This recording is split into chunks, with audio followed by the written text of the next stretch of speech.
In a softer market for sellers, every flaw of your home gets magnified. What buyers might overlook in a hot market becomes a deal breaker when they have more options. It may not be what you want to hear, but if you want your house to sell or get the best value, you can't afford to ignore this part.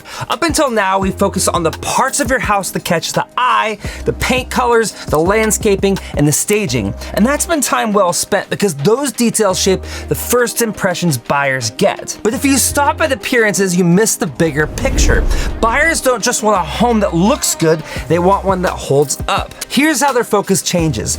In the beginning of the purchase process, buyers are looking at the house from a high level.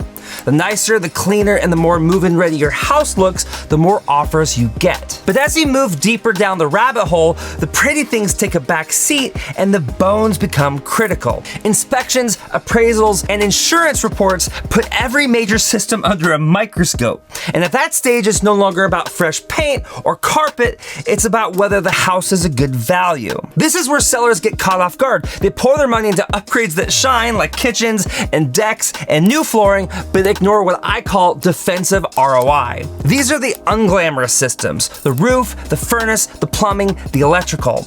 A new furnace rarely wows a buyer, but an old one might terrify them. A solid roof blends into the background, but a failing roof becomes a negotiating weapon to the buyer, or a reason for the appraiser to cut your value, or even a deal killer for insurance. And by the way, if a home buyer can't get insurance, they can't get a mortgage, and thus can't buy your house. And that ties directly into retail versus wholesale condition. You want your house to sell at retail price or wholesale price. Retail condition means your major systems are in good working order, which keeps you in the broadest buyer pool, including the 80% who need financing and insurance. Wholesale condition means some systems are past their lifespan, which pushes you into a smaller pool of cash buyers and investors who are hoping to buy your house at a deep discount. Because while cosmetic upgrades help you attract buyers, it's the big systems that decide whether you sell for full retail or watch your house get priced down into wholesale territory. Here are some average benchmarks sellers should know. I have a link in the description with a guide for all of this there. Now let's talk about timelines. At 6 months out, if you're unsure of the state of your major components, bring in a contractor